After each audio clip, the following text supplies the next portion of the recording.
Alright guys, I just played an anti-mage game, and if you look at the enemy picks, they have Shaman, they have Earth Spirits, they have Troll, all of those heroes, even Dawnbreaker, is not too bad against anti-mage, so I got kind of blamed for my pick. But I want to demonstrate the reason why you can pick basically everything you want if you're just a better player. And if you know your strengths and weaknesses, you don't really have to care that much about matchups. And even though this is an immortal bracket game, the enemies will suffer greatly from my anti-mage, and I'm going to show you how you can be playing active as an anti-mage and how you get into a game with a huge lead. So we're starting to get the lane. They were still busy with the bounty rune or whatever they did, and this is the first movement that indicates that I'm trying to play active here. We scroll back a little bit so we don't have the replay back. The Dawnbreaker approaches the lane, and immediately I'm trying to move towards the Dawnbreaker. I have a Q, so I want to use the mana break as often as I can. As long as those creeps are not in deny or last hit range, I'm going to be aggressive against this Dawnbreaker whenever I get the opportunity to.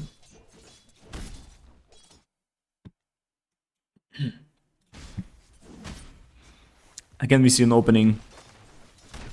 And here again, I'm trying not to draw aggro until I'm really at close gap with the enemy hero, and then I'm going for the auto attacks that come in.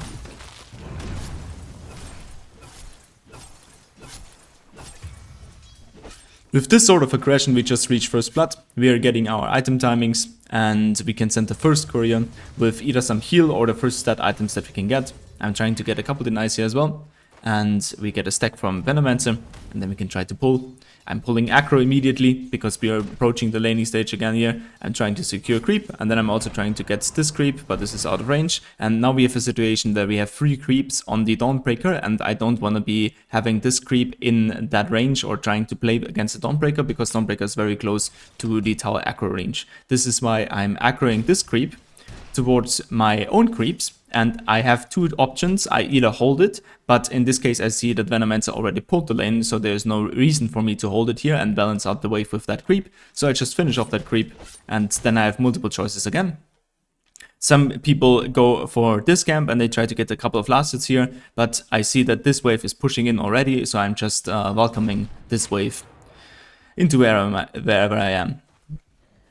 I checked that camp on the side, and then I'm deciding to reconnect basically the creep waves here, letting this under the tower. This enables me to get the last hits very easily without them being contested, and I don't really want to balance them in front here if 2 enemy heroes are approaching me and my Venomancer is still in the back.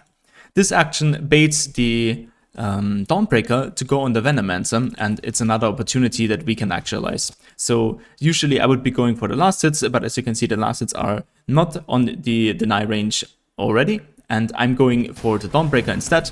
It's a more valuable objective. We are looking to get a kill in, and there we have it. I make sure to get the last hit here. This is an important thing that you want to do as a carry. It might seem a little bit greedy, but this is actually your job. So you wait for one more auto attack of the Venomancer, and then you get the last hit in. And now we have a good start. I'm cleaning up this camp here, and then we are going to reconnect to the other camp that has been pulled. Just trying to get the last hits, and here you want to be really careful not to mess this up. You can also draw aggro on those creeps, so he's mistiming his stun, and then you can get the last hit more easily. I'm pulling aggro again.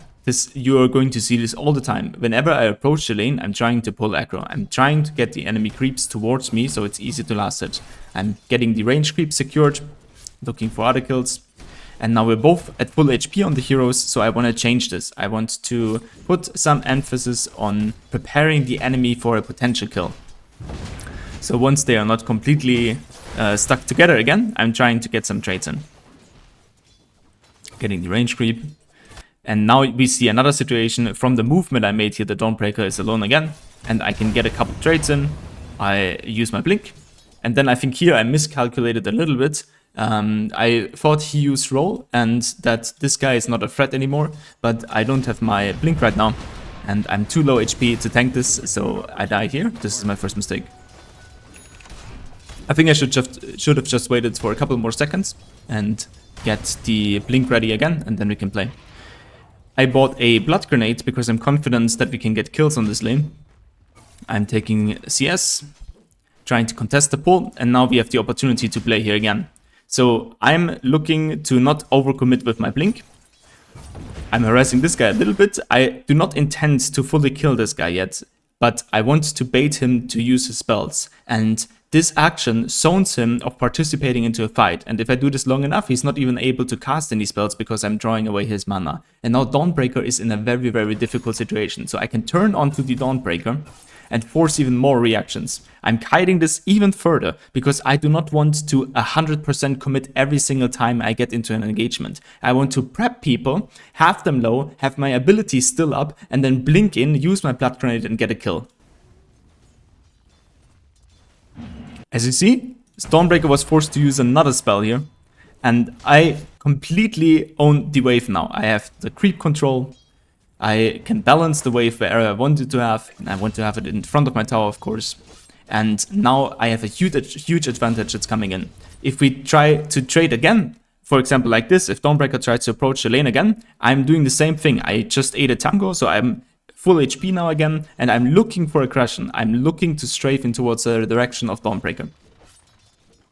Same thing, if this guy approaches, and I'm not missing last hits during this time, I'm looking for him. I'm looking to go at him. And by the way, I'm always highest CS here, even though this is supposed to be a very difficult anti-mage game, and this Rubik was flaming me for it. Same thing, Dawnbreaker showing. I'm dodging the stun on the roll of this guy. And now they've used their spells. This is a great opportunity. I'm trying to put out some more aggression. And there we go. We dodge another roll. We have a nice opening. I do not initiate. I do not completely greedy initiate. I'm looking for opportunities to play with this. I want to dance with them. I'm not doing silly moves where I blink in and then I try to trade my HP one-to-one with them. I'm looking for opportunities like those where I can blink in safely afterwards, use the Blood Grenade, and then get a double kill as a reward. Playing patiently in those fights is super important. You cannot just commit 100%. You don't want to trade your HP one-to-one with the enemy. You always want to find good opportunities. You want to punish them for mistakes. Of a big wave again, you see me drawing aggro. You see me drawing aggro again. He used roll, so I'm willing to trade with this. I'm full HP as well, and I got a regen item. I'm overstepping here a little bit, which is still interesting to see and to learn, to see actually how much damage they have. I think the urn that they got out of it surprised me. Oops, I want to re-watch this, because now I'm TPing back. I recognize that even though I made a mistake, the enemies are low HP now and we can fight, so I immediately blink in and catch the Dawnbreaker off guard, and now we have a Earth Spirit coming for. We had the information from the enemy, from the mid lane, that Pango was missing, but I thought if he's not showing on this side, I can safely go for it, but he was waiting for the high ground, which doesn't really matter that much, because I could still outplay him. So all I have to do is to dodge the roll and then secure the kill here. And now this Pangolier is forced to do some aggressive moves, and yeah, we can just kite him with it. Moving back to the lane, I bought myself a healing self earlier. You always want to have the HP advantage. You're gonna have the mana advantage as an anti-mage anyways. Pausing for the Shaman. It's kind of sad that the Shaman disconnected in this game. I think this is their only handicap here. But he comes back on later. Similar situation. So I'm pulling the creeps myself. The replay is bugged, but I'm pulling the creeps myself towards the camp. I see the Dawnbreaker, and I see that I have two heroes here on the minimap. With this in mind, you want to be very active. So I'm reconnecting this camp a little bit, and I'm giving the information away that my creep wave is here. And this baits the Dawnbreaker into playing for this hard camp. And only with this bait, it is possible to really threaten her the most. If I try to trade with her instantly, then Dawnbreaker is just going to retreat, and this just gives us the opportunity to get the most damage out of it. I don't think we quite get a kill. But we force some spells, we force some attention. Pango TP top through this again. This whole aggression equals in a Pango TP. And we want to emphasize how much space this is getting for the mid lane. And then he's forced to use the roll. And he's using roll against the Venomancer. I move towards the side. I want to be in a safe distance away from the Pangolier.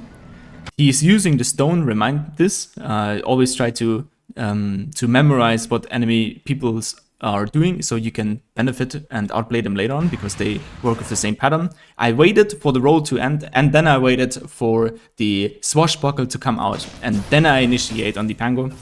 I think I could have lasted this kill a little bit better. That's a mistake. And immediately we go back to the laning stage. Now I'm just interested in pushing and putting aggression again in the Dawnbreaker. I don't really care about lane balance that much anymore. I just want to put pressure in. Now we see that the Dawnbreaker left the lane, and I'm immediately going to push even harder on the top side. I have a catapult here. I want to play very, very aggressive. And now comes the part where I'm doing a series of good decisions. So I'm farming this camp, and I see the enemies on the map, and I want to force their attention towards top. I do not want them to have an easy time and do whatever they want. So I'm taking this camp, and then I'm looking at the tower, and then I'm thinking I should be pushing this tower if the enemies are showing. I walk towards the tower, and then I look at the minimap again, and I do not see anybody except Pango, so I retreat. And this retreat saved my life, because a Shaman is here and another TP could have been coming in. Earth is missing and Dawnbreaker is TPing as well. This move towards back to the other camp, even though it's the less farm, has saved my life and has forced a rotation from Dawnbreaker and Shaman. So now I focused 2 heroes into a lane that is not really valuable for them, while they've been put pressure on the mid lane tower and on the enemy tower on the safe lane. Farming this camp, and I'm going to farm the next camp here as well, because I do not see the Shaman. Now I have Venomancer, so I feel more confident. And I'm pushing out the wave again, and now I see action bottom. Seeing action bottom is a nice sign for me. It actually means that I can push on the lane again. As soon as you see that the aggression is put somewhere else on the map, you want to abuse it and you want to go for it. Now we see the Dawnbreaker alone, we know that the enemies are bottom, we initiate on him, and now we have a second to pause, luckily. We see bottom, and I ping with my ulti that I can go through this and I can even dive this kill. And then we're looking at the Earth and we're looking at Pango. And I see that the Earth doesn't have a TP, and I see that Pango has a TP and the double damage, but he's probably gonna take some time to get here. So I'm communicating with my Venomancer that I want to go for this kill and I want to commit for this.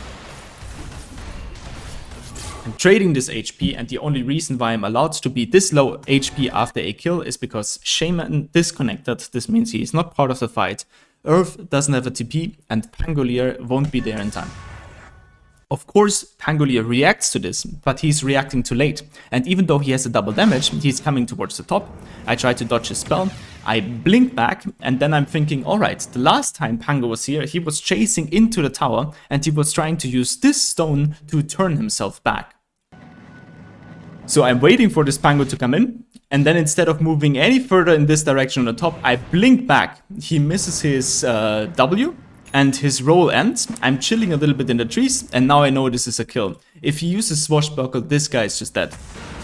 He uses the Swashbuckle, I immediately go back to it aggressively, and of course, I'm really, really happy to steal the kill for the last hit again.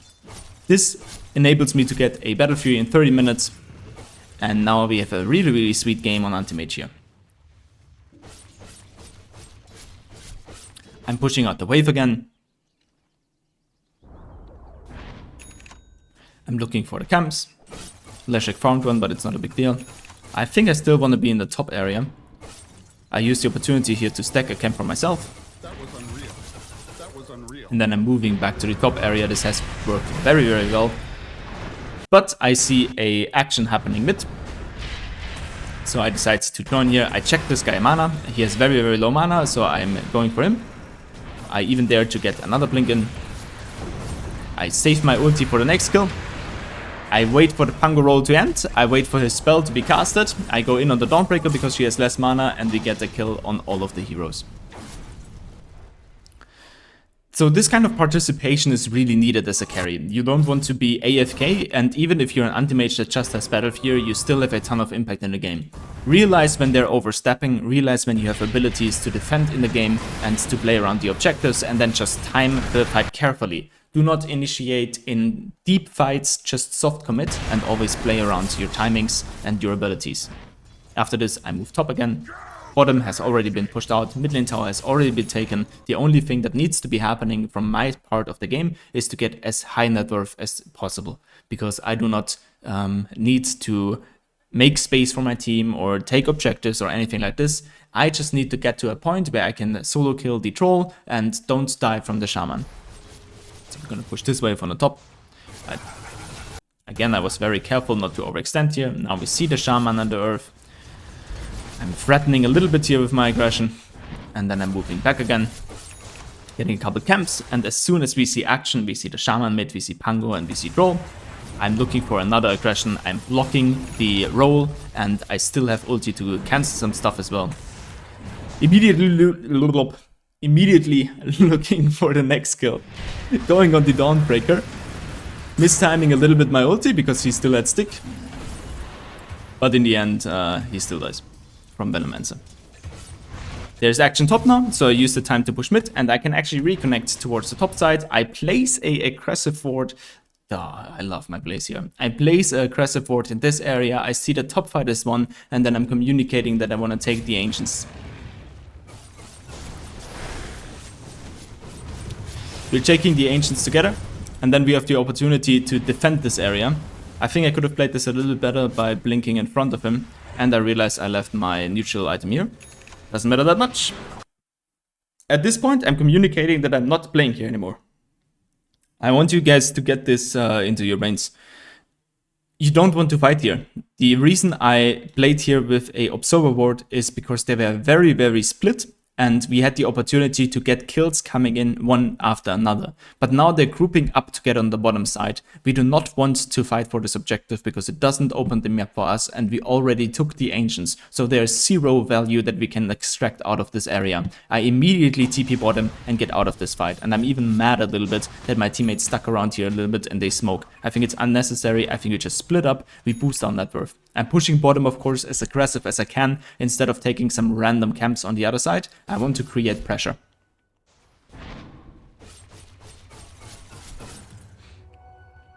Same thing. We see the troll, we see the earth, and we want to do another aggressive move. The reason why we're able to do an aggressive move here again is because they TP top. We forced them to TP top, and now we have the option to play. They do not have TPs, and even if they have, they are not in time, because we see the earth mid and we see the Pango mid. We can still react even if we go for the troll. Don't do those moves blindly. You cannot just see a troll here and initiate on him with 3 heroes if you don't see any other heroes on the map. We're blinking in. We're kiting this action. We're kiting his stun out. I'm using ulti on him because he has very low mana since I've hit him a ton. They initiate him with Dawnbreaker on the earth, but it's way too late. We get a double kill out of it. The Pango shows up. I force the Pango to get the rollout. And yeah, we have a very, very clean executed teamfight again that's beneficial for us immensely. Now, most of you would probably push this tower, but it's useless as a anti-mage. You do not have tower damage, and your timings is not to take this tower. Your timing is to get as strong as possible. So I'm getting my Manta at mid at 19, and I'm looking to get my Skadi in a reasonable time, and then Basher afterwards in order to play as good as I can. Pushing mid, forcing some pressure. Seeing the Dawnbreaker, thinking about initiation. Don't really want to go for it, we don't see anything.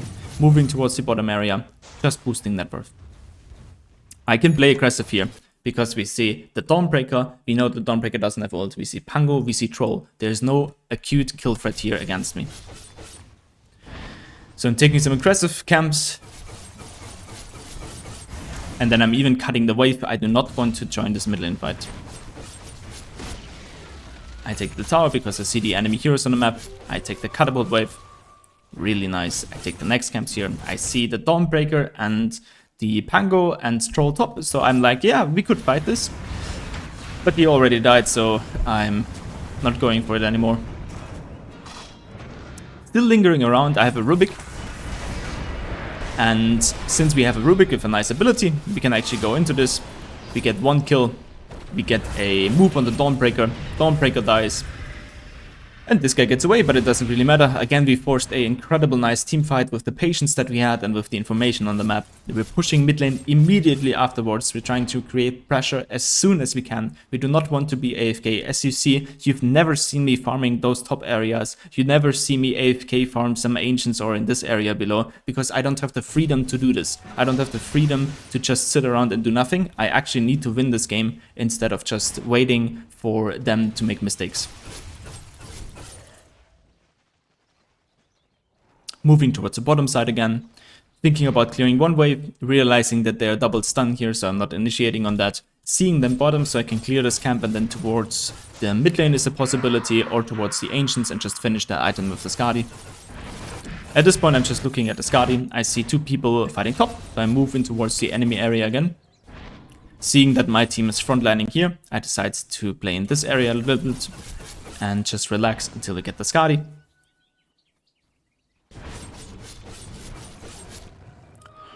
Moving forward, and now we see them playing top, which is kind of cringe, because I don't want them to be fighting top. We don't know what we're fighting into there. We don't know exactly what's happening. Fights like those are unorganized. They don't have a underlord. And yeah, if it works, it works. But this is, I think, a overstep from my perspective. But I'm still going to use this.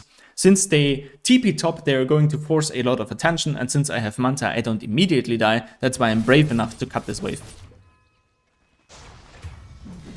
They even get kills out of it, and now I'm even initiating on the troll. So this is the kind of movement that you want to do. Once you see that action has been taken, once you've seen that top has been forced, and there's attentions, and they having spells used on the enemy team, you want to be as active as you possibly can. And in this case, this means running at the troll, just harassing him. I thought at the beginning that I'm just going to harass him, but my team is closing up, so we're moving into a fight. I press Manta, I press my E, we kite his ulti. As good as we can, we get the Dawnbreaker as well. I'm even initiating further on the Shaman, and then I communicate that I'm low HP. At this point, it's such a strong position that we're building up here. We just killed them under their tier 2s basically. I'm looking to get some HP regen up. They're looking to go high ground. I'm thinking, well, it might be a little bit too greedy. Maybe we're just taking mid lane, so I'm lingering around here. They use a glyph, so I'm just cutting the wave here. And then I'm looking towards the mid tower either, or to see what's going on the bottom side. And on the bottom side, we see that the Leshrac is super deep in. This means that he's tanking the attention of 1, 2, 3 heroes. If he's tanking the attention of 3 heroes, I can deal with the rest. And that's why I'm reconnecting here, and I'm taking the tower. Now we see that they use the Pango roll, we see that they use a ton of spells here. This enables me to even jump in further on and get a amazing double kill with the ulti, finishing off the Pango, and suddenly we have Rex in our hands. Going back, immediately not wasting time with any dives or any crazy stuff, just going back for the next objective. Opening this log for myself to certify that this is actually an immortal rank and I'm just better in this game. Pushing mid lane, trying to be disciplined, not overextending. And yeah, basically here we can close the game. As you can see, Troll is just bottom. He basically has given up. And with this, we're closing the game.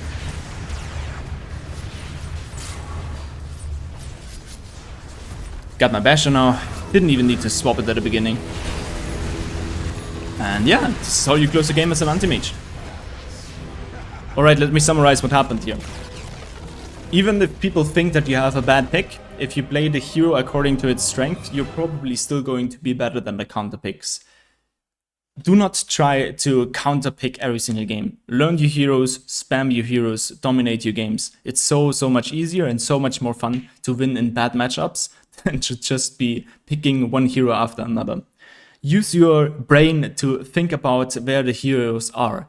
Do not AFK farm and look at your last hits. As soon as you hit the jungle camp, you want to be looking at the minimap. You want to be thinking about, okay, what's happening next and where am I the most useful? And then you just keep playing with a aggressive mindset. You want to keep pushing towards the enemies and make their life miserable. Always punish them for being absent, for not putting the focus on you, for letting you free farm, and try to be as active as you can while maximizing your net worth. In this game, I definitely was not poor in terms of CS. I have 26 minutes and 260 CS, so this is basically 10 CS each minute, which means I'm doing a pretty decent job at farming, but also I am 16-2. This means you can be active and high net worth from CS at the same time. All right, enough egoistic talk by me. I hope you enjoyed this and see you in the next one.